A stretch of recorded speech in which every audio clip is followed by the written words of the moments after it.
Diberkati hari ini. Halo, bisa ikuti saya? Masih bangun? Saudara diberkati hari ini. Amin. Iya, mari kita beri kemuliaan yang mulia bagi Yesus yang memberikan berkat buat saudara sekalian. Dan habis-habisnya berkat Tuhan buat orang yang percaya dan hidup takut akan Tuhan. Ada amin? Amin. Itu sebabnya biar saudara selalu memiliki rasa lapar dan haus akan berjumpa dengan Tuhan. Bapak Ibu kekasih Tuhan, kita telah masuk 25 hari, ya kan? 25 hari di dalam tahun 2015, maka sisa hidup kita tinggal berapa puluh ribu lagi. Ya. Ada peneliti bilang begini, Ibu-ibu, Bapak-bapak dengarin. Umur manusia itu umurnya kurang lebih 300.000 hari. 300.000 hari. Nah itu dapat didatang misalnya di 1 tahun kan 365 hari. Maka umur manusia itu taruhlah umur panjang antara 80 sampai 90 tahun. Nah maka dapat angka 300.000. Sekarang kita udah berjalan berapa puluh ribu. Ya, kalau yang umurnya udah 60, ya tinggal sekian puluh ribu lagi. Oleh sebab itu Bapak Ibu kekasih Tuhan, saya mau mendorong Bapak Ibu. Firman Tuhan yang kita dengar sejak tahun 2015 di GFC ini dimulai dengan rasa miskin di hadapan Tuhan. Kita boleh kaya dalam segala materi barangkali, tetapi di hadapan Tuhan kekayaan secara jasmani tidak ada arti dan tidak ada guna dibandingkan dengan segala kekayaan yang Tuhan miliki. Amin. Kita boleh punya uang dan kekayaan mungkin triliunan rupiah barangkali, tetapi itu tidak ada seujung kukunya kekayaan Tuhan. Kalau katakan itu sebabnya tetap saja seberapa banyak kaya kita di hadapan Tuhan, di hadapan Tuhan kita miskin. Dan kalau kita menyadari Tuhan betapa miskinnya aku, maka aku perlu Engkau, Yesus Kristus Tuhan yang kaya dengan segala-galanya. Ada amin? Halo, amin. Bisa perhatikan ini. Maka untuk kita bisa sukses, untuk kita bisa berhasil di tahun 2015 ini, mulailah dengan rasa saya membutuhkan Tuhan. Amin. Dengan rasa miskin di hadapan Tuhan, maka setiap orang miskin pasti cari orang kaya. Betul? Amin. Kalau saudara miskin, carinya siapa sih? Halo. Kalau saudara miskin, carinya siapa? Ayo benar. Cari orang kaya loh. Betul kan? Ya kan? Cari orang kaya supaya orang kaya itu bisa mentransfer saudara-saudara. Betul kan?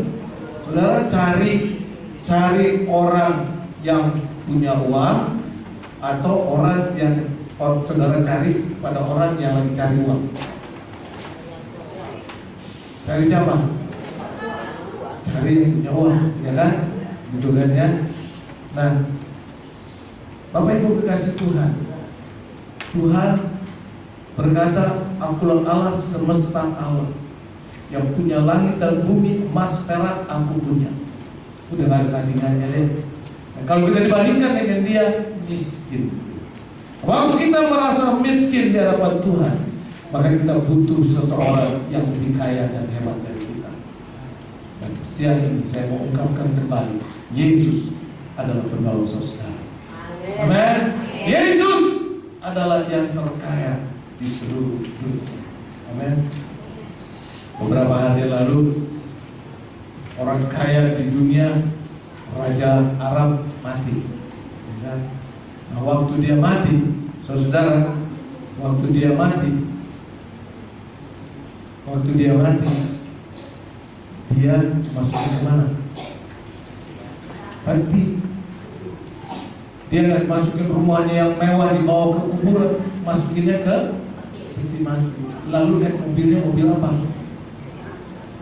Mobil ambulans ya, walaupun barangkali di sana pakainya limosin, barangkali dia mobil ambulans ya, Tapi tetap aja mobilnya namanya mobil peti mati. Dan dia nggak bawa limosinnya ke kuburan. Uangnya berrata-rata tidak dibawa. Miskin di hadapan Tuhan. Tapi apabila kita ada di dalam Yesus Kristus, Bapak Ibu kekasih Tuhan, Alkitab berkata, Bapa yang memiliki segala kebutuhan sanggup mencukupi engkau. Amin. Amin. Ini kemuliaan buat Tuhan. Haleluya. Itu sebabnya jangan diucap di hadapan Tuhan. Tuhan, aku perlu. Aku miskin di hadapan. Lalu masuk langkah kedua, rasa miskin di hadapan Tuhan. Kita cari Tuhan. Langkah yang kedua, berbahagialah orang yang berduka cita. Bukan berduka cita kehilangan suami, kehilangan anak, kehilangan papa dan mama. Kalau kita mengatakan kalau engkau kehilangan Yesus di dalam kehidupan, kalau engkau tidak memiliki Tuhan dalam kehidupanmu, hidupmu akan diwarnai dengan duka cita. Ada banyak kesengsaraan yang kau alami. Yunus, dia menjauh dari Tuhan, dia berduka cita. Amin. Anak yang terhilang, di Alkitab dikatakan dia menjauh dari bapaknya. Benar, waktu dia punya uang, dia bisa berbuat segala sesuatu. Tapi waktu uang itu habis, dia merasa berduka cita karena dia jauh dari Bapa. Pagi hari ini, Bapak Ibu kasih Tuhan, saya mau mendorong, jangan pernah engkau menjauh dari Tuhan. Amin. Bangun mesbahmu setiap pagi, berdoa dan berlutut dan mengucap syukur kepada Tuhan. Sebelum engkau cari kopi, sebelum engkau cari sarapan, sebelum engkau cari sesuatu, naikkan sembah syukur dari hatimu yang paling dalam. Merasa Tuhan, aku tidak punya apa-apa kalau engkau tidak tolong aku. Itulah rasa miskin. Tuhan, kalau aku jauh daripada engkau, maka hari-hariku akan diwarnai dengan duka cita.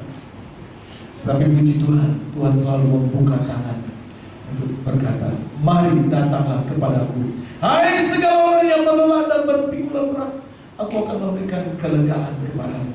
Siapa pagi hari ini kau berpikul berat, datang kepada Bapa di surga, datang kepada Yesus. Jangan menjauh supaya kehidupanmu tidak diwarnai dengan duka cita.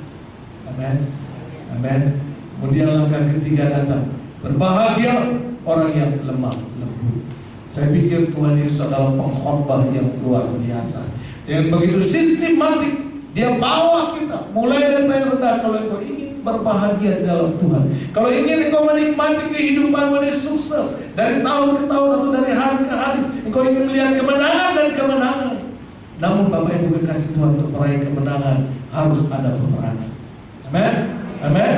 Tidak bisa kita meraih kemenangan tanpa peperangan. Ada perjuangan. Alkitab berkata, peluang bagiku. Paulus berkata, setiap saat aku punya peluang, setiap saat aku punya kesempatan. Tetapi di mana ada peluang, di situ pertentangan akan timbul melawan aku.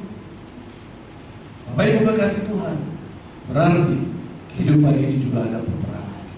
Tapi waktu kita mulai belajar lemah lembut di hadapan Tuhan, dan mulai berkata, Tuhan, aku tidak bisa berbuat apa-apa tanpa Engkau. Engkaulah kekuatan dan perlindunganku. Ada kelemah lembutan dari hati untuk berharap, Tuhan, ini aku. Tuhan, ini aku. Saya percaya Bapak Ibu, Tuhan tidak pernah meninggalkan engkau yatim piatu. Alkitab katakan, engkau tidak pernah aku tinggalkan yatim piatu. Artinya apa? Yatim piatu tidak punya bapak, tidak punya ibu, yang tidak dapat perhatian dari orang tua. Tapi waktu kita lemah lembut di hadapan Tuhan, Tuhan, aku perlu Engkaulah Bapakku yang memiliki segala-galanya. Inilah aku, pegang aku. Maka Engkau akan bertindak seperti Raja Walid ini tadi, terbang tinggi dengan sayapnya yang begitu kuat. Karena apa? Karena ada tangan Allah yang menopang engkau untuk melaju kepada tujuanmu. Amin. Amin. Amin. Halo, amin. Amin. Masih bisa ikuti? Haleluya. Dan timbullah sekarang yang berikutnya adalah, kalau engkau sudah tahu saya harus merasa miskin di hadapan Tuhan, jujur kita perlu Tuhan. Saya tahu kalau saya jauh dari Tuhan, Hidupku akan selalu diwarnai dengan sukacita. Seperti Adam dan Hawa yang mulai jauh daripada Tuhan, timbul rasa takutnya. Untuk berjumpa Tuhan dia takut, Bapak Ibu. Bapak Ibu pernah takut berjumpa dengan Tuhan? Kalau engkau pernah merasa takut, koreksi diri. Adakah engkau berbuat salah di hadapan Tuhan? Adakah engkau menjauh daripada Tuhan? Duka cita. Dan waktu Adam dan Hawa mulai mengaku di hadapan Tuhan, Tuhan angkat kembali. Amin. Amin. Bapak Ibu kekasih Tuhan, mari kita belajar rendah hati, lemah lembut hati kita di hadapan Tuhan. Dan kemudian setelah itu, karena kita tahu segala berkat itu datangnya daripada Tuhan. Sekali lagi saya mengatakan, Alkitab berkata, Bapamu yang di surga adalah Bapa yang memiliki segala kebutuhanmu, segala kebutuhanmu. Mari katakan, deklarasikan ini dengan iman. Segala kebutuhanku, 1, 2, 3. Segala kebutuhanku. Itulah Yesus yang memiliki dan disiapkan buat saudara. Amin. Amin. Beri kemuliaan buat Dia. Oleh sebab itu, karena kita tahu bahwa kita memiliki segala kebutuhan, mari bangkitkan rasa lapar dan haus untuk selalu berjumpa dengan Tuhan. Karena dari sanalah datang segala berkat bangsa saudara sekalian. Ada yang udah lapar sekarang? Lalu ngaku aja deh, gak apa-apa. Saya juga lagi lapar nih, tapi saya percaya sebentar ada berkat buat saya. Haleluya. Amin. Amin. Haleluya. Apalagi Pak Markus pelayan dari pagi, mungkin belum sempat sarapan dia kemarin ya. Rasa lapar, tapi saya tahu ada Tuhan yang sanggup memberikan kekuatan buat kita. Ada amin. Amin. Amin. Amin. Kita boleh lapar secara jasmani, tapi mari kita utamakan lapar rohani kita isi dulu. Maka Tuhan akan memberkati engkau. Firman Tuhan berkata, carilah dahulu kerajaan surga serta kebenarannya, maka sekaliannya akan ditambahkan. Kadang-kadang orang Kristen terbalik, Tuhan berkati aku dulu, aku mau cari semua apa yang aku butuhkan dulu. Nanti kalau aku sudah sembuh, nanti kalau aku sudah kaya, sudah cukup, baru aku cari Tuhan. Gak bisa, saudara. Coba aja pakai itu. Begitu saudara diberkati, semakin sibuk, datang Pak Yohanes, ayo kan janjian, iya nih kita kurang orang, makanya saya harus kerja sendiri. Tanda kalau saya udah dapat pegawai, baru saya kerja. Sampai kapan Bapak Ibu? Segala kebutuhan kita nggak ada habis-habisnya, bukan? Ya kan? Dikasih mobil 1, pengen mobil 2, ya kan? Pengen ini, tapi satu hal yang tidak boleh, dikasih istri 1, jangan pengen istri lain. Halo, ya, dengar Bapak-bapak? Udah cukup dikasih istri 1, jangan mau istri yang lain. Betul? Halo? Dengar nggak nih? Pura-pura nggak dengar kan? Bapak Ibu kekasih Tuhan, oleh sebab itu Pak, kali ini firman Tuhan temanya adalah lapar dan haus akan kebenaran. Matius pasal 5 ayat yang ke-6. Matius pasal yang ke-5 ayat yang ke-6. Lalu siapkan lagi Matius pasal 6 ayat yang ke-33. Matius pasal 5 ayat yang ke-6. Matius pasal 5 ayatnya yang ke-6, lalu kita lanjutkan dengan Matius 6 ayat 33. Mari siapkan firman Tuhan, semua bawa Alkitab. Halo, semua bawa Alkitab. Saya harap Bapak Ibu kekasih Tuhan semua bawa Alkitab ya, kalau gereja ya. Haleluya. Jangan mengandalkan elektronik ini. Sewaktu-waktu kalau elektronik ini rusak, saudara nggak bisa baca Alkitab gitu ya.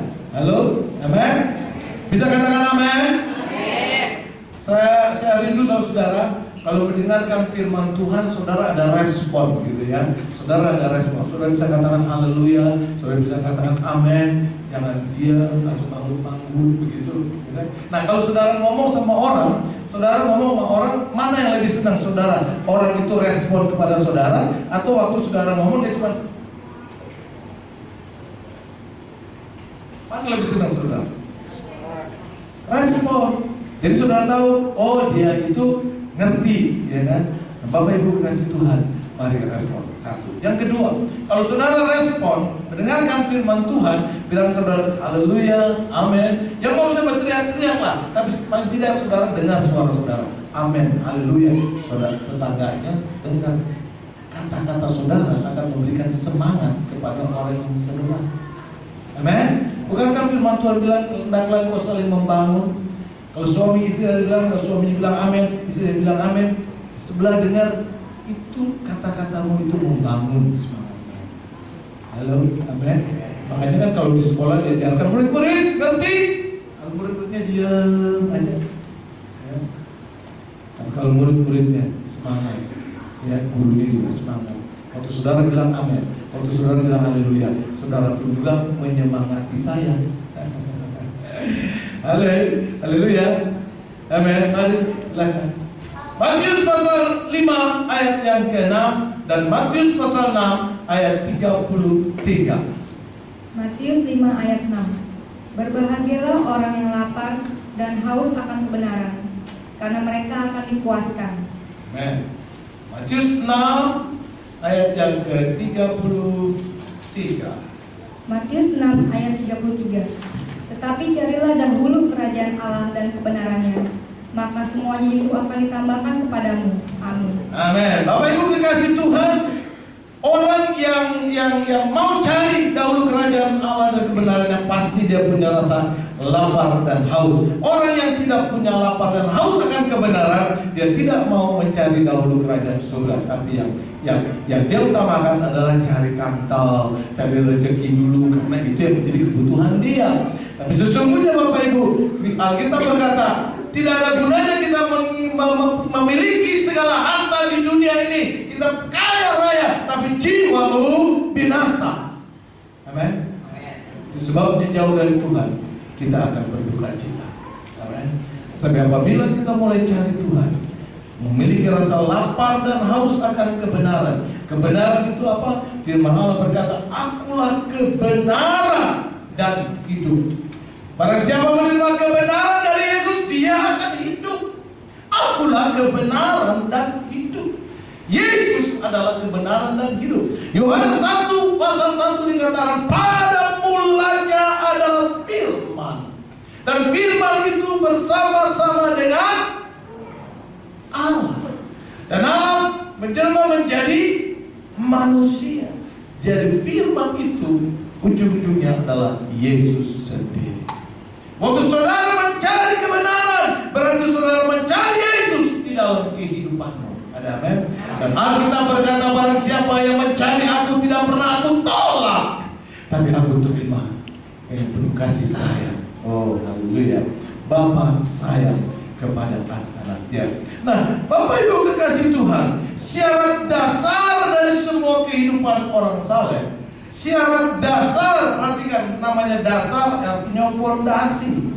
Syarat dasar dari semua kehidupan orang saleh, syarat dasar dari kehidupan Bapak Ibu saudara-saudara dan saya adalah harus memiliki rasa lapar dan haus akan kebenaran. Nah, bukti waktu kita rasa lapar dan haus adalah kita selalu ketagihan untuk cari Tuhan. Kita selalu ketagihan, selalu mau berdoa, selalu ketagihan kita mau datang ibadah kepada Tuhan, selalu datang kita mau, selalu dalam kehidupan kita selalu mau hidup benar di hadapan Tuhan. Itulah ciri dari haus atau lapar dan haus. Nah, Bapak Ibu yang dikasih Tuhan, orang Kristen yang sehat kondisi rohaninya, orang Kristen yang sehat dalam kondisi rohaninya seharusnya memiliki rasa lapar dan haus seumur hidup. Nggak bisa tuh hari ini lapar dan haus, besok begah, kenyang, nggak nafsu makan. Ntar seminggu lagi baru datang lagi lapar dan haus. Ntar seminggu sebulan nggak rasa mau nafsu makan. Bapak Ibu kekasih Tuhan, kalau anakmu punya sikap seperti ini, mama hari ini aku haus dan lapar, aku lapar dan haus, beli makan, beli bakmi, beli capcay dan lain, kasih senang anaknya makan. Besoknya mama aku nggak nafsu makan nih, aku nggak nafsu makan. Kasih mau yang lebih enak lagi, enggak, aku nggak nafsu makan, aku mual segala macam. Terus 2-3 hari, tandanya anakmu sakit. Coba periksa kehidupan kita. Kita lagi sakit, apalagi sehat. Orang Kristen yang sehat, kondisi rohaninya seharusnya memiliki rasa lapar dan haus seumur hidup, hari lepas hari punya rasa lapar dan haus untuk berjumpa dengan Tuhan. Rasa lapar dan haus membaca firman Tuhan. Nah, rasa lapar haus seumur hidup terhadap apa? Terhadap kehadiran Allah. Kita harus mempunyai rasa lapar dan haus terhadap kehadiran Allah, Bapak. Seolah-olah kalau rasanya Allah tidak hadir hari ini, rasanya hampa hidup ini. Jadi jangan di surat cinta aja Bapak Ibu menulis tanpa engkau aku hampa, gombal. Ya. Tetapi biarlah kita boleh merasakan tanpa engkau Yesus betul-betul hidupku hampa, kering. Dan memang kenyataannya seperti itu.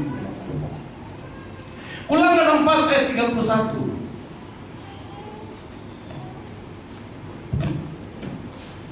Kita Ulangan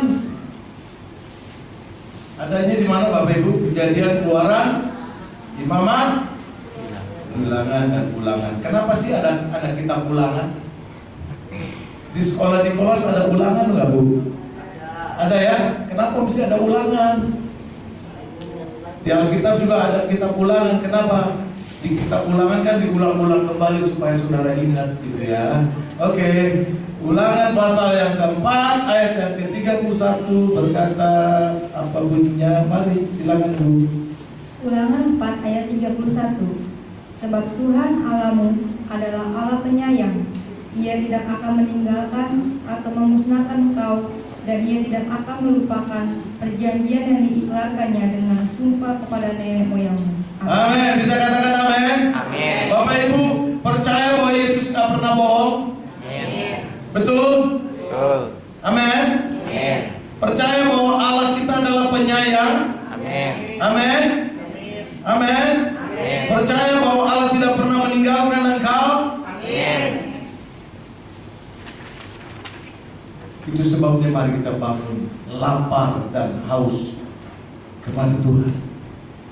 Kalau kita bangun rasa lapar dan haus akan kehadiran Allah, maka Allah hadir seperti ini, Bapak Ibu.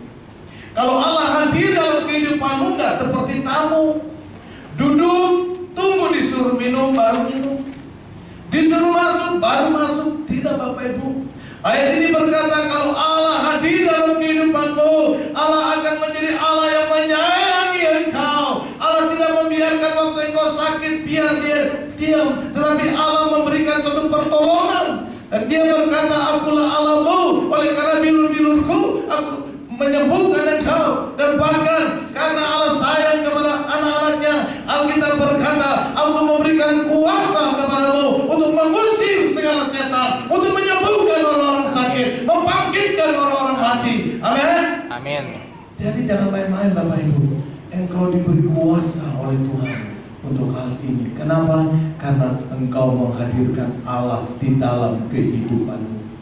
Amin. Waktu engkau menghadirkan Allah di dalam usaha perusahaanmu, waktu engkau menghadirkan Allah di dalam perdaganganmu, waktu engkau menghadirkan Allah di dalam keluargamu, Dia akan bertindak sebagai Bapa yang menyayangi engkau. Halo. Amin. Kata pemazmur berkata, seperti Bapa sayang kepada anak-anaknya. Amin. Alkitab memberikan satu gambar ilustrasi. Ada seorang bapak, kerjanya adalah preman, kerjanya adalah tukang jambret, kerjanya adalah pembunuh dan pembuat onar. Tetapi satu kali anaknya minta roti, bapaknya nggak kasih ular tuh sama dia, bapaknya nggak kasih kalajengking sama dia. Dia minta roti, dikasih roti. Lalu Tuhan bilang, kalau bapak yang jahat di dunia ini ngerti memberikan yang terbaik buat anaknya, apalagi aku yang rela mati di atas kayu salib menunjukkan kasihnya untuk menebus saudara. Dia adalah Bapa yang menyayangi engkau. Itu sebabnya jangan pernah lari. Kalaupun Bapa marahin engkau, kalaupun Bapa menegur engkau, itu adalah untuk kebaikan dan kebenaran kita. Amin. Bapak Ibu kekasih Tuhan, memang Allah tidak berkata, "Hoi, jangan berbuat dosa ya." Tidak, tetapi Allah berbicara melalui gembala. Allah berbicara melalui para pemimpin. Dan dia berbicara kepada saudara, relakah engkau ditegur dan dinasihati? Amin. Halo, amin. Itulah Bapa yang menyayangi. Waktu engkau menghadirkan Allah, lalu ayat ini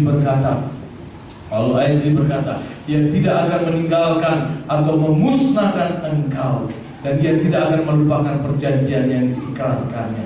Pernahkah Bapak berjanji kepadamu? Mungkin waktu kecil Bapak mau janji, ntar kalau udah gede Bapak beli sepeda ya, atau ntar kalau udah gede atau naik kelas aku berikan sepatu yang baru atau tas yang baru. Tapi begitu naik kelas, papanya nggak punya uang, nggak jadi beli. Nanti bilang, nanti deh ya kalau Bapak dapat gajian, nanti kalau Bapak udah THR, janjinya bulan Agustus, tunggu THR Desember. Berapa lama nunggunya? Kecewa duluan. Tetapi ayat ini berkata, Bapa tidak pernah melupakan janjinya. Amin. Amin. Itu berarti setiap kali engkau melakukan apa yang diinginkan Tuhan, di situlah Allah melepaskan janjinya buat engkau.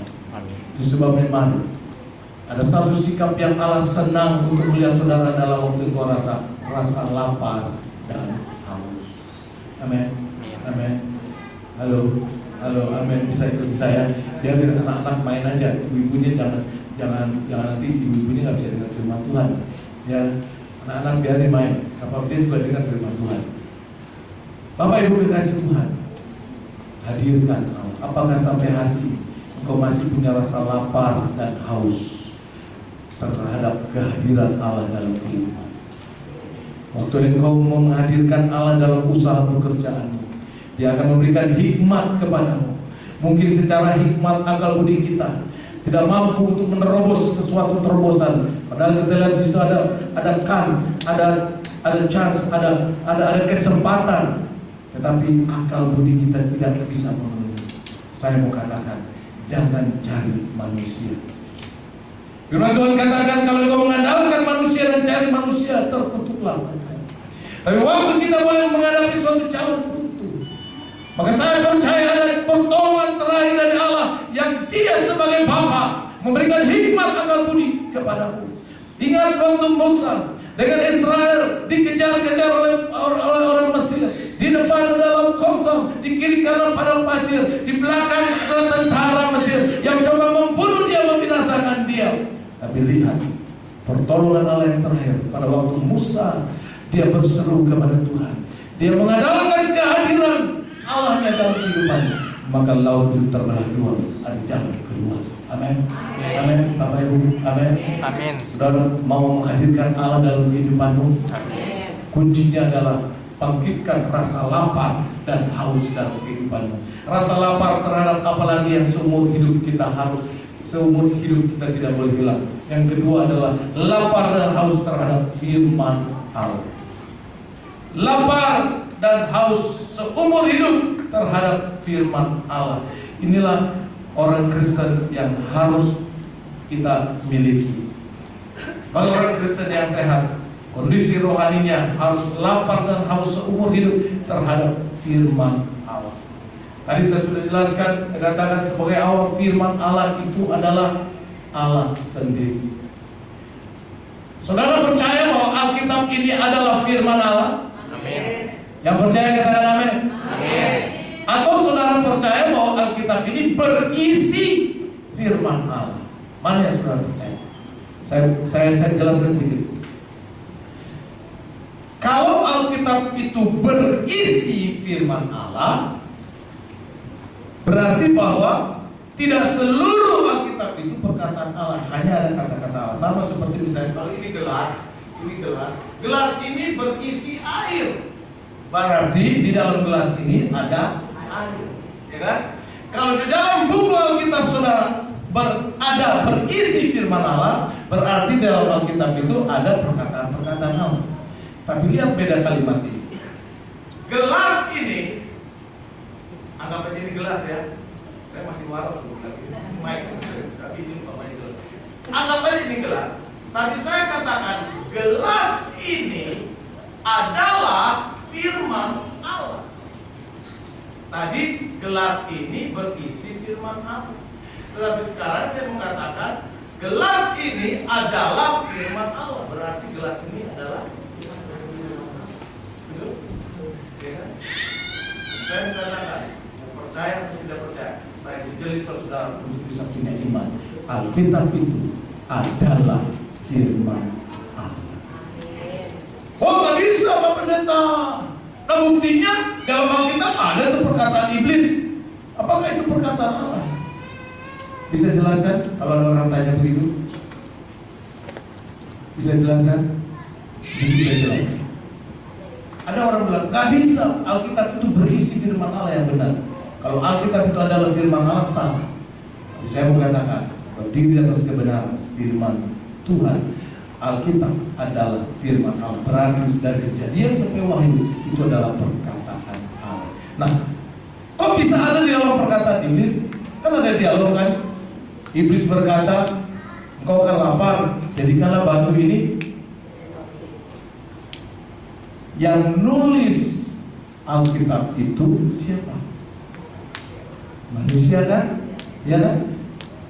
Si Matius, si Markus, si Lukas dan sebagainya, gitu ya. Nah, waktu dia mau menulis, Allah berfirman kepada si penulis. Bisa ikutin ya? Allah berfirman kepada si penulis, "Hei Matius, tulis di dalam buku ini seperti ini. Dulu waktu aku setelah habis berdoa dan berpuasa, aku dibawa ke bukit, lalu iblis itu ngomongnya kepada saya seperti ini, jadikanlah batu ini roti, kan kamu lapar." Bisa tangkap ini? "Hai Matius, tulis seperti ini. Dulu waktu aku habis doa puasa, aku diajak iblis, dan iblis berkata, kamu kan lapar Yesus, jadikanlah batu ini roti supaya kamu bisa kenyang." Pertanyaan, waktu itu yang bilang ke Matius, siapa yang ngomong? Halo? Siapa yang ngomong? Tuhan Yesus yang ngomong kan? Dia kutip perkataan iblis, bilangin begini. Jadi yang ngomong Yesus. Bisa tangkap ini? Ya. Saya ngomong sama Pak Markus. Tadi saya di luar bilang, Pak Yohanes bilang kebaktian dimulai jam 11. Saya ngomong sama Pak Markus. Yang ngomong Pak Markus, Yohanes apa saya? Halo? Udah gak bisa nih. Udah bener-bener lapar ya? Siapa yang ngomong? Pak Edi yang ngomong. Saya yang demikian juga. Yesus mengomong semua kejadian yang dia pernah alami. Amin. Jadi yang ngomong di dalam Alkitab itu siapa? Tuhan Yesus. Bisa tangkap ini? Bisa ngerti ini? Jadi makanya Alkitab adalah firman Allah, bukan Alkitab berisi firman Allah, tapi Alkitab adalah firman Allah. Kita kembali kepada bahwa kita haus dan lapar, atau lapar dan haus kepada firman Allah. Ini harus seumur hidup punya rasa lapar dan haus. Kalau di tengah jalan perjalananmu nggak punya lapar dan haus terhadap firman Allah, engkau lagi sakit, lagi sakau, sakit karena engkau, ya, lagi sakau, nggak makan nafsu dia betul-betul aja. Oke, Mazmur 119 ayat 2 dan 4. Mazmur 119 ayat 2 dan 44.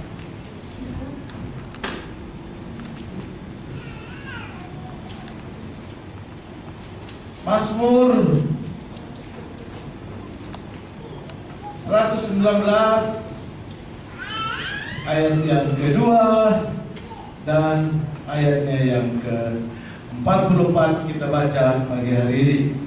Mazmur 119 ayat yang kedua dan ayat yang ke-44. Mari silakan. Mazmur 119 ayat 2 dan ayat 44. Berbahagialah orang-orang yang memegang peringatan-peringatannya, yang mencari Dia dengan segenap hati. Ya, berbahagialah orang-orang yang memegang Kenapa dia mau pegang? Karena lapar dan haus. Dia tahu firman Tuhan memberikan kehidupan bagi kita. Lalu 44. Ayat 44, aku hendak berpegang pada Tauratmu senantiasa, untuk seterusnya dan selamanya. Sampai kapan? Sebulan, setahun, 2 tahun, 3 tahun? Selamanya. Berarti engkau harus punya rasa lapar dan haus kepada firman Allah seumur hidup. Amin. Karena firman Allah itu adalah Allah sendiri. Waktu engkau baca dengan sungguh-sungguh, maka firman itu akan hidup dan berbicara kepada saudara. Halo, amin. Siapa punya pengalaman begitu baca ayat, kayaknya ayat itu terus hidup berbicara dalam hidup? Pernah punya pengalaman? Ya. Lalu yang ketiga adalah lapar dan haus seumur hidup terhadap apa? Terhadap hubungan dengan Kristus. Terhadap hubungan dengan Kristus, engkau harus punya rasa lapar dan haus. Filipi 3.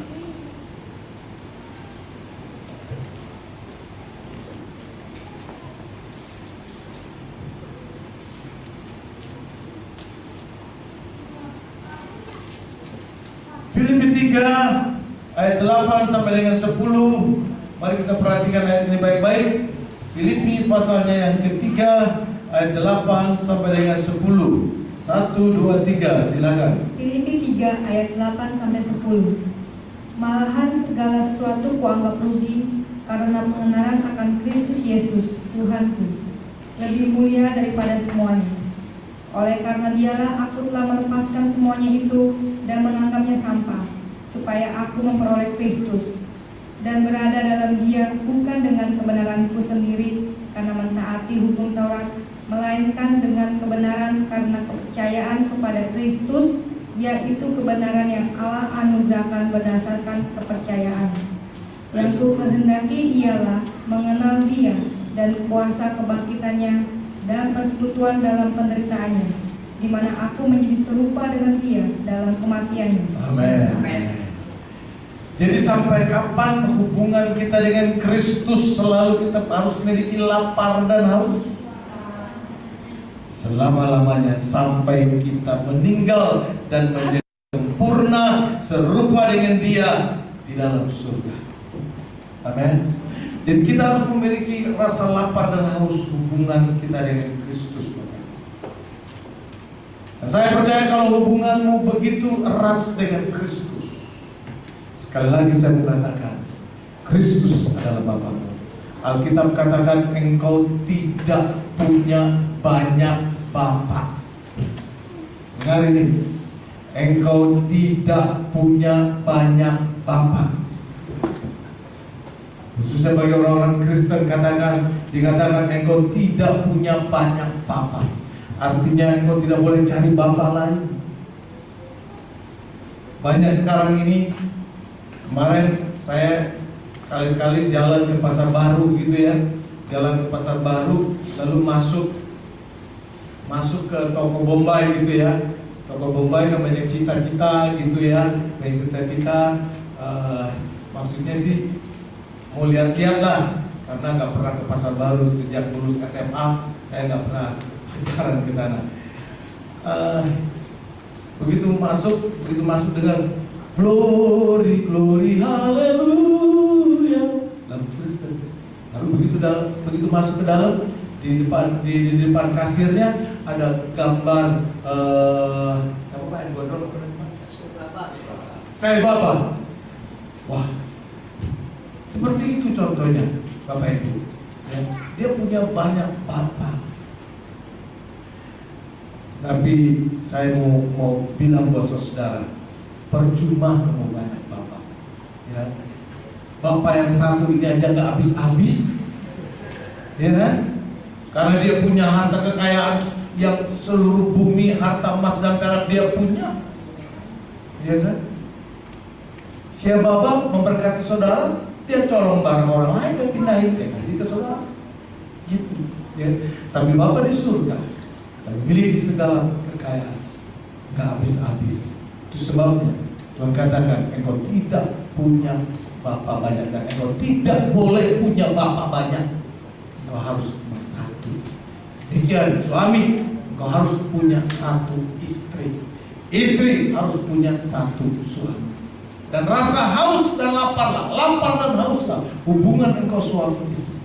Amin. Ya, halo, amin. Suami istri, dengar, engkau harus punya lapar dan haus terhadap istrimu, terhadap suamimu. Iya Pak Pendeta, tapi dia galak kalau di rumah. Saya cuma bilang, kalau suruh kamu mau sama dia dulu. Itu kan pilihanmu. Markus bilang harus sepadan. Enggak Pak, dia orangnya baik. Entar kita doain deh supaya dia bisa bertobat. Sampai kapan? Dan sekarang, ayo bermudi, carilah pasangan yang sepadan. Ada men, supaya kesononya nggak susah ngaturnya gitu. Ya, kau harus punya lapar dan haus terhadap istri, terhadap suami. Ya, kalau sekarang mungkin barangkali ada suami atau istri masih belum satu iman dengan kau, jangan pernah putus asa. Bapamu di surga akan membela engkau. Bapamu di surga akan memberikan kesempatan dan waktu yang indah. Pasti. Saudara, mama mertua saya, dia sembahyang dalam keagamaan Buddha kuat sekali. Waktu kita ajak dan bersaksi, "Ma, ayo terima Yesus," ya lu aja duluan, ntar gua belakangan. Ntar kalau gua udah netral, baru gua pergi ke gereja. Tapi memang sifatnya baik. Kami berdoa, saya dan istri saya berdoa, Tuhan selamatkan mama. Sampai pada hari terakhir, mama saya koma, nggak sadarkan diri. Tapi satu saat, waktu kami 2 pagi berdoa, Tuhan bilang pergi ke rumah sakit. Pergi ke rumah sakit. Kan dia nggak sadar Tuhan. Pergi, nggak aja dia bilang, lu menurut siapa? Menurut gua, menurut orang lain? Nggak aja Tuhan bilang begitu. Saya nunggu, kan dia nggak sadar tuh. Pergi, oke Tuhan. Kalau Tuhan kan disuruh saya pergi, beri dia sadar. Pergi pagi-pagi jam 6 pagi. Kita berdoa dalam nama Yesus, Tuhan beri kesadaran. Dia sadar. Dia sadar dan bisa berkomunikasi. Dia bilang, "Mama terima Yesus ya. Yesus cinta mama." Dia bilang, "Iya, mau." Ajak komunikasi. Dia terima Yesus sebagai Tuhan dan Juru Selamat. Setelah amin, Tuhan angkat dia pulang.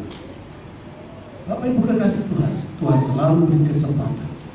Itu sebabnya jangan merasa putus asa, jangan bilang ngomel, tambah ngomel dia tambah nggak mau. Tapi tunjukkan kasih kita sebagai anak Kristus, bahwa saya mengasihi dia. Ada amin. Amin Bapak Ibu. Amin. Haleluya. Tuhan penuh penyayang. Dia tidak ingin anaknya binasa. Dia ingin sama-sama ada di dalam kerajaan surga. Itu sebabnya engkau yang sudah terhubung dengan Kristus, jangan pernah engkau merasa kenyang. Jangan pernah engkau tidak punya rasa lapar dan haus untuk berhubungan dengan Kristus. Bangun keintiman yang semakin erat. Ada amin? Amin. Bapak Ibu kekasih Tuhan, dan kita tahu apa akibatnya kalau kita punya lapar dan haus kepada Tuhan, maka kita akan menikmati kasih sayang Bapa dengan janji-janji yang luar biasa. Kita akan menikmati perjalanan hidup kita ini tenang, tidak penuh dengan duka cita. Sekalipun ada tantangan dan badai di depan kita, tetapi Tuhan selalu memimpin dan menolong dan memberikan hikmat senantiasa. Penunjukan kemuliaan Allah ada, seperti orang Israel berjalan pada waktu malam, ada tiang api yang memberikan dia kehangatan dan petunjuk jalan. Pada waktu siang ada awan kemuliaan yang menundungi dia sehingga dia tidak tersengat oleh panas. Itulah Allah kita, Yesus Kristus. Haleluya. Beri kemuliaan buat Tuhan.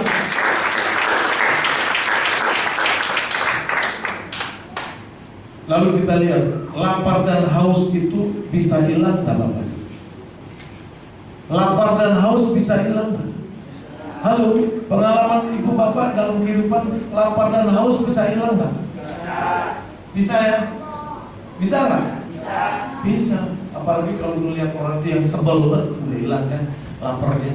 Kan begitu ya. Gue sebel lihat dia, nggak nafsu makan lagi kalau udah ngeliat dia. Bisa hilang kan? Iya kan? Lapar dan haus. Nah, kapan lapar dan haus bisa hilang dari kita sebagai orang percaya Allah? Kapan? Ini berkata, kalau kekhawatiran dunia semakin menghimpit dan datang kepada kita, tipu daya akan kekayaan, diiming-iming oleh kekayaan itu datang dan akhirnya kita menoleh ke kiri dan ke kanan, lapar dan haus dalam kehidupan kita bisa hilang. Matius 13 ayat 22.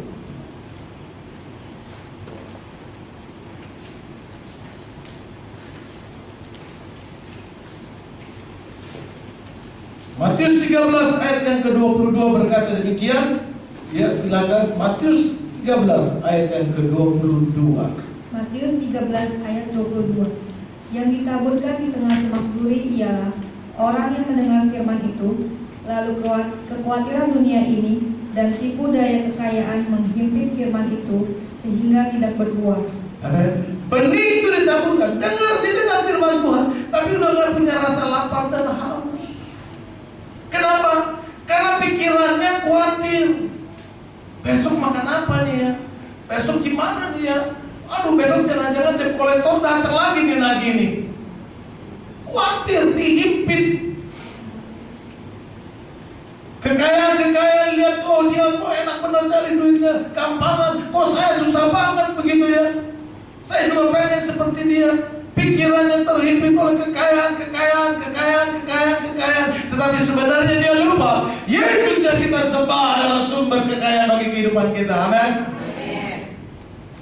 Jadi kapan rasa lapar dan haus itu bisa hilang? Kalau kekhawatiran itu datang. Sakit dikit, aduh jangan-jangan gue sebentar mati. Bagus kalau mati dalam Tuhan langsung masuk surga sih. Apa yang bisa dikhawatirkan Bapak Ibu? Lalu masih takut mati? Boleh juga sih ya. Tapi saya mau katakan, karena kau meninggal di dalam Kristus, Alkitab katakan surga bersorak-sorai menyambut engkau. Amin. Amin. Haleluya. Amin. Rumah yang ada dalam surga, saya jamin rumahmu di dalam surga lebih bagus daripada rumah yang ada di mungkin di bumi lantainya granit, marmer dan sebagainya, tetapi rumahmu di surga lantainya dari emas. Pintu kita masuk di rumah kita mungkin dari kayu jati yang nomor 1, diukir-ukir dan sebagainya. Tetapi pintu rumahmu di surga adalah dari balokan mutiara. Amin. Percaya nggak nih dulu? Kalau nggak percaya nanti lihat aja kalau udah masuk surga. Ya. Nah, oleh apa lagi bisa lapar dan haus kita bisa hilang? Yang kedua adalah keinginan akan berbagai hal sehingga fokus pada diri sendiri, udah gak fokus lagi sama Tuhan. Ya. Nah itu sebabnya ini bercanda aja, bercanda aja. Jangan terlalu banyak jalan-jalan ke mall Bapak Ibu. Kalau uang kita cekak. Kecuali kalau uang kita banyak, boleh aja Pak Markus ya, ajak mengaku saja saya, gitu ya kan ya, kita minum di Starbucks, gitu ya kan ya, kita makan apa, Handi kita makan apa, ramen ya Handi ya, kita makan ramen gitu ya. Tapi kalau berkat kita saat ini kita sudah atur pas-pasan gitu ya, jangan terlalu banyak pergi ke mall, ya kan, mata kita lihat sini ya, soalnya pengen cobain soalnya akhirnya nggak beli kan, pulang kesel ya. Nah, itu joke aja lah ya. Boleh aja pergi ke mall jalan-jalan relax gitu ya. Kalau saudara lagi jogging di rumah lagi hujan ya jogging aja di mall gitu, keliling di mall 3 kali 4 kali gitu olahraga. Nah, lapar dan haus dapat hilang disebabkan karena keinginan akan berbagai hal sehingga fokus pada diri kita sendiri hilang ya. Markus 4 ayat 19, coba baca lagi, isinya sama. Markus pasalnya yang keempat ayatnya ke-19 masih lebih jelas ya. Ya, silakan. Markus 4 ayat 19. Lalu kekhawatiran dunia ini dan tipu daya kekayaan Kekhawatiran dunia ini dan tipu daya kekayaan akan masuk dalam kehidupan kita. dan keinginan-keinginan akan hal yang lain Keinginan-keinginan akan hal yang lain masuklah menghimpit firman itu sehingga tidak berbuah. menghimpit kita sehingga iman kita tidak bisa berkembang dan akhirnya kita mati. Ya. Yang ketiga adalah kenikmatan hidup. Lapar dan haus dapat hilang karena kita ingin kenikmatan hidup lebih utama. Artinya ego kita lebih kuat, gitu ya. Lukas 8. Masih bisa tahan sebentar lagi, Ibu? Bapak? Halo? Masih bisa tahan lapar? Ya, Lukas 8. Lukas 8 ayat 14. Lukas 8 ayat 14. Yang jatuh dalam semak duri ialah orang yang telah mendengar firman itu, dan dalam pertumbuhan selanjutnya mereka terhimpit oleh kekhawatiran dan kekayaan dan kenikmatan hidup, sehingga mereka tidak menghasilkan buah yang matang. Jadi kita enak di dunia ini menikmati kekayaan kita sampai kita lupa ke gereja, sampai kita lupa baca firman Tuhan, sampai kita lupa berdoa. Bisa loh gitu. Bisa. Ya, sibuk dengan kekayaan kita, sibuk dengan berkat-berkat kita, sampai-sampai jam doa kita lupa. Ya kan? Nah, Bapak Ibu kekasih Tuhan, jangan sampai kita begitu. Ya, jangan sampai lapar dan haus kita hilang oleh karena kekhawatiran, oleh karena keinginan-keinginan dan kenikmatan hidup. Dan yang keempat adalah kegagalan untuk tetap tinggal dalam Kristus. Lapar dan haus kita bisa hilang kalau kita gagal untuk tetap tinggal dalam Kristus. Yohanes 15 ayat yang keempat.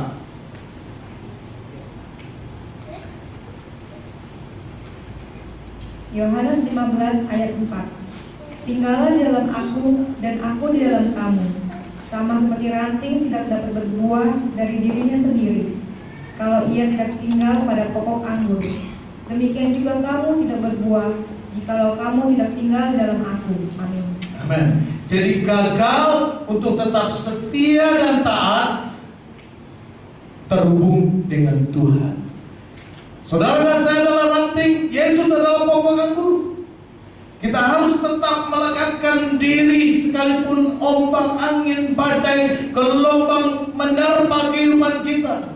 Dan memang ini akan terjadi karena Tuhan berkata ini akan dimulai sekali lagi. Goncangan-goncangan akan menggoncangkan dunia. Tapi bagi mereka yang terhubung dan melekat kepada kerajaan yang tidak tergoyahkan, engkau akan tetap tinggal, tetap tidak tergoyahkan. Amin. Amin. Ada sebuah cerita di dalam Alkitab, Ishak. Dalam Kejadian 12 dibilang begini. Di situ ditulis, Ishak kehidupannya semakin hari semakin kaya. Ya. Ishak kehidupannya semakin hari semakin kaya. Kejadian 26 ya. Kejadian 26 ayat 12 dan 13 dikatakan Kejadian 26, nanti baca di rumah, catat aja. Kejadian 26 ayatnya yang ke-12 dan 13 dikatakan bahwa Ishak pagi-pagi dia menabur benih. Lalu nggak lama kemudian, bulan itu juga atau 2 bulan kemudian, benih itu berbuah dan menghasilkan 100 kali lipat dari benih yang dia tabur. Dan akhirnya ayat itu berkata, Ishak menjadi kaya dan jadi orang yang terkaya. Dia nabur, ya, lalu Tuhan berkati 100 kali lipat. Nah, banyak kali ayat ini dipelintir nih. Dengerin Bapak Ibu, ya, supaya engkau nanti bilang aku kecewa, katanya kalau aku memberi aku diberkati, kalau aku setia dalam perpuluhan Tuhan berkati. Tapi Tuhan lihat hati. Ini kadang-kadang ayat ini dipelintir begini. Datang sama Tuhan dengan ibu pasang kuping baik-baik, orang muda, bapak-bapak, datang sama Tuhan jangan seperti main jackpot. Tahu main jackpot?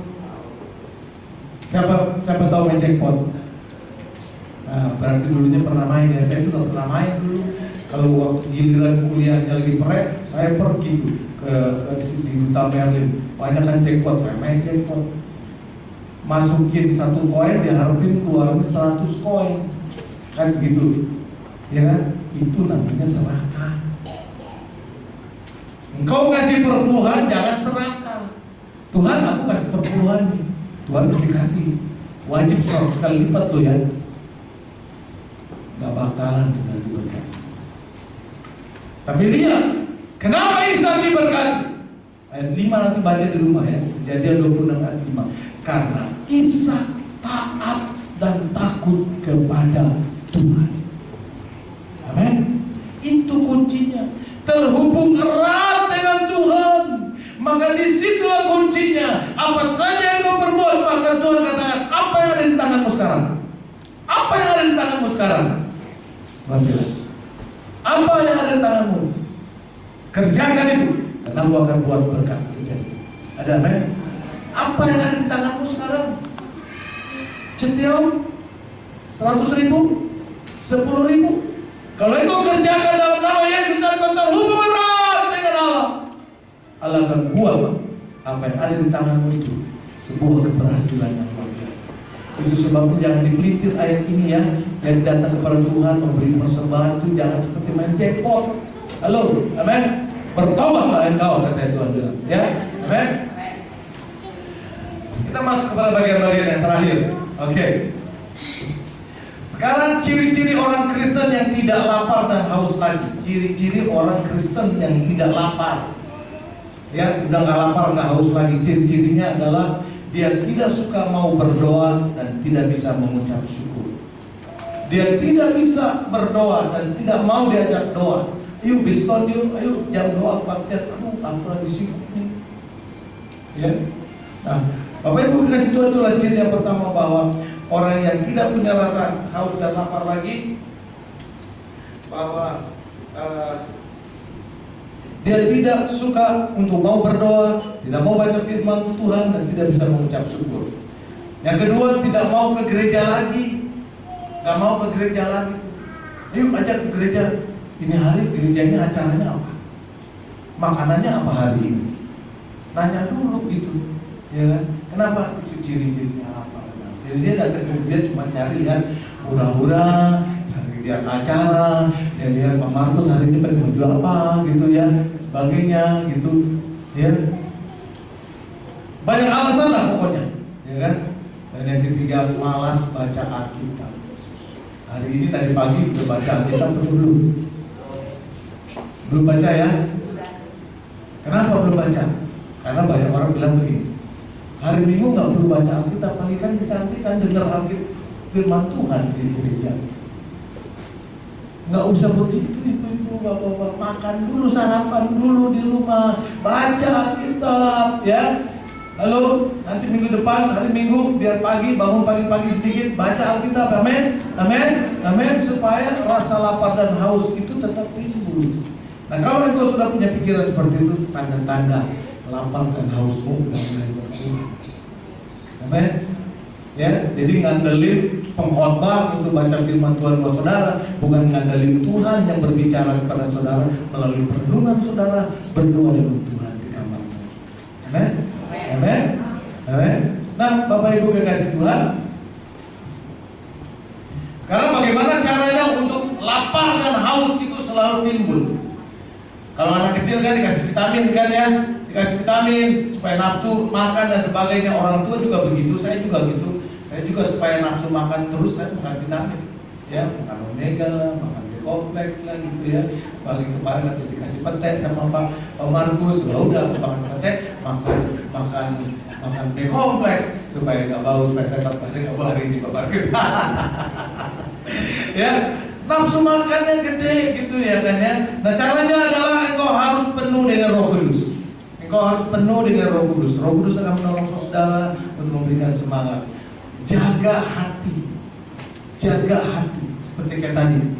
Engkau beri perpuluhan, kasih persembahan, Kalau engkau nggak jaga hati, engkau hanya main seperti jackpot, lama-lama engkau akan bosan, engkau akan kecewa. Tapi kalau engkau jaga hatimu, karena dari hati adalah terpancar kehidupan, maka hatinya harus dijaga. Waktu engkau jaga hati dengan baik-baik, maka Kristus akan membentengi engkau, dan Kristus akan memberikan vitamin bagi engkau untuk lapar dan haus terus. Bapak Ibu kekasih Tuhan, saya tutup dengan sebuah cerita ilustrasi. Pernah jalan-jalan ke museum nggak, Ibu Bapak? Jalan-jalan ke museum pernah nggak? Halo? Di Jakarta di mana museumnya? Kota Tua ya. Terus di mana lagi? Di Monas ya kan? Ada museumnya, museum gajah. Ya. Berapa kali Ibu setahun ini pergi ke museum?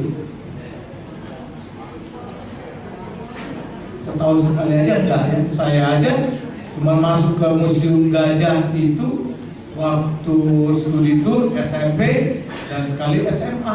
Udah sampai sekarang nggak pergi lagi tuh.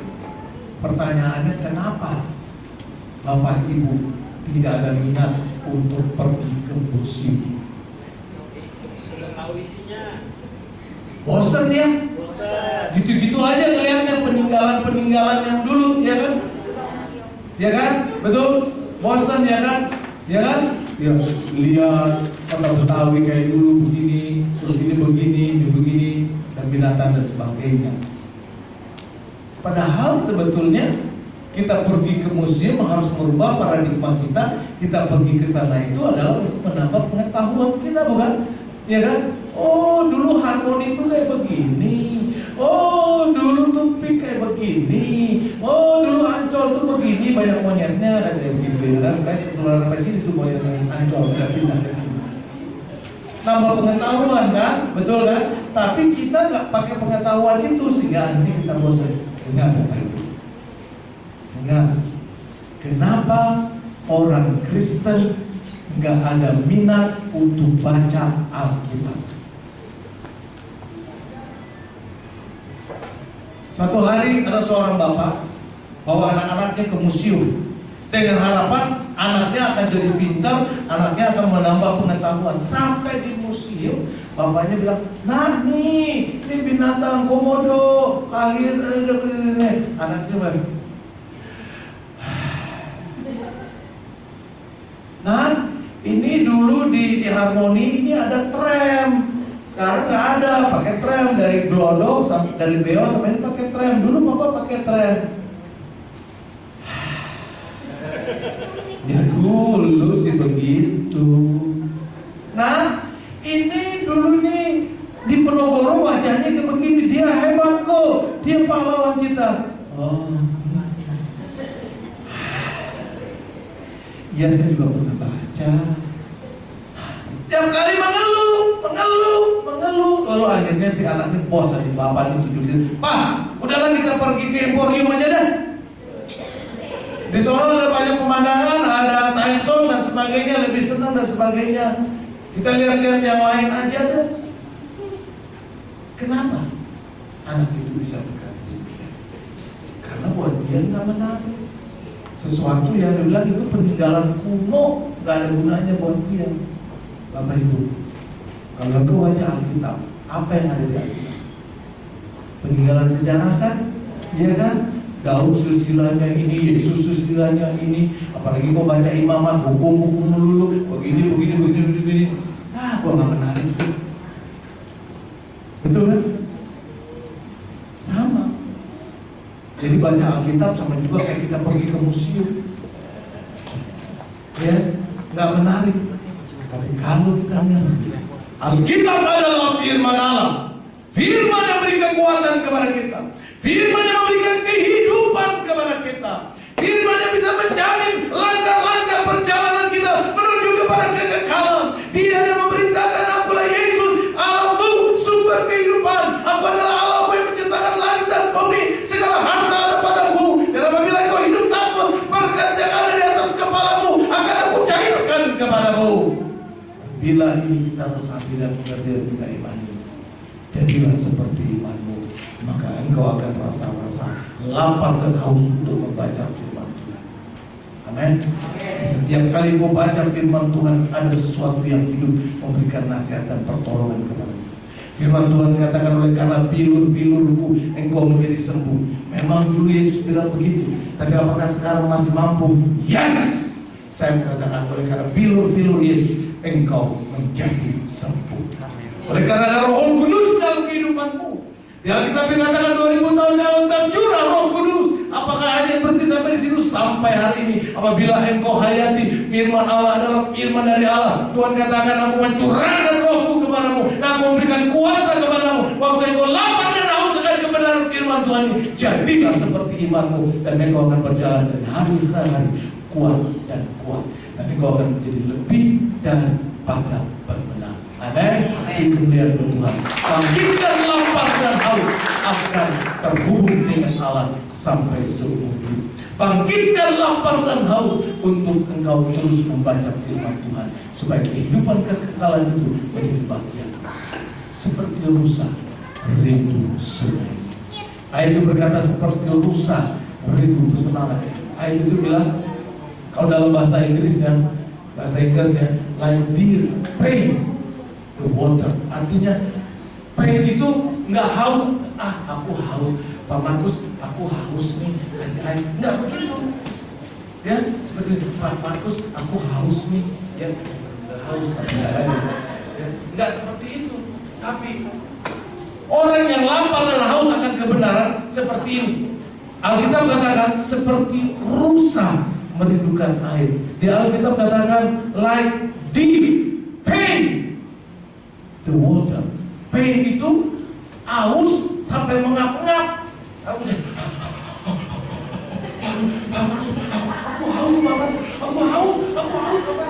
haus. Seperti itu katanya. Itu yang namanya lapar dan haus. Kalau engkau belum seperti itu, nggak tahu deh, ya kan? Tapi engkau harus seperti itu, kayak rusa rindu sungai. Mari kita berdiri dan nyanyi itu. Seperti rusa rindu.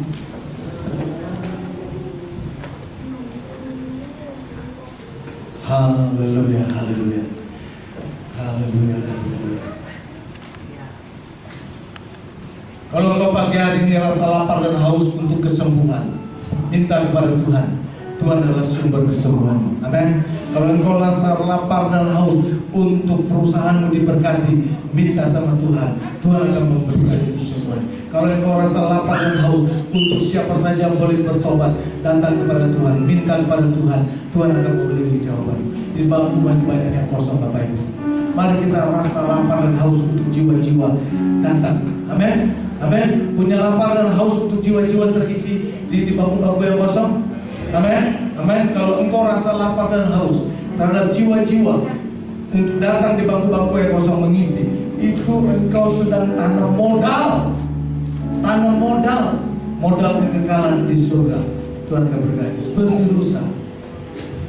Seperti rusa rindu sungai, jiwaku rindu Engkau. Kaulah Tuhan hasrat hatiku, ku rindu menyembahmu. Sekali lagi.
itu pada bagian tubuhmu. Dan yang satu angkat tangan dan berteriak, Yesus, Yesus, engkau berarti bagimu. Kalau engkau ingin melihat berkatmu di dalam terobosan-terobosan bisnismu, apa saja yang engkau sedang kerjakan, dan engkau mungkin kali ini mengalami rasa statis, bahkan mungkin kelihatannya menurun dalam usahamu, jangan pernah engkau khawatir dan takut. Allah menyertai. Allah berkata, akulah Immanuel yang akan menyertai engkau. Taruh tangan kiri dadamu, dan yang satu boleh angkat. Apapun permohonanmu, taruhlah tangan kiri dadamu dan angkat tanganmu dan katakan, Yesus, Yesus, kau berarti bagiku.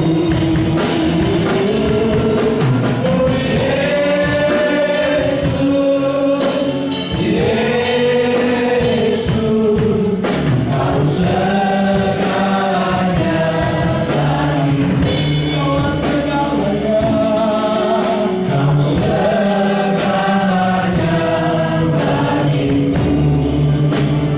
Tuhan, kami memanggil dan berseru namamu. Tuhan Yesus, Yesus, tolong. Inilah hamba-hambamu yang punya kebutuhan. Di dalam nama Yesus, aku deklarasikan, oleh karena biru-biru Yesus, engkau menjadi sembuh. Terima kesembuhan Yesus. Di dalam nama Yesus, aku deklarasikan, apa saja engkau kerjakan, bila itu dikerjakan dengan tulus dan takut kepada Allah, dengan jujur, tidak ada noda dosa, terlaksanalah, terobosan terjadi. Engkau akan melihat kuasa Allah menyertai engkau, terobosan terjadi, breakthrough terjadi dalam nama Jesus. Keluarga-keluarga diberkati, diberkati. Hubungan suami istri pulih dalam nama Jesus.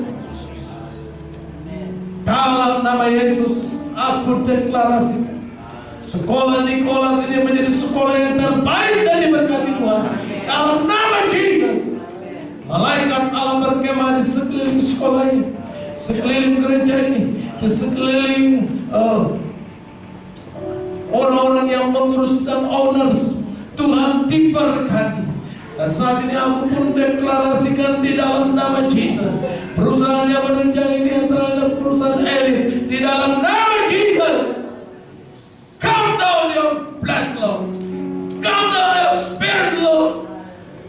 Now, haleluya. Jamah Tuhan berkati, sehingga menjadi perusahaan yang bisa jadi berkat dan menunjukkan sebuah kesaksian yang hidup luar biasa. Berkati Tuhan, berkati perusahaan ini, berkati Pak Markus dengan luar biasa Tuhan. Haleluya. Berkati semua para pengerja majelis di tempat ini dengan luar biasa.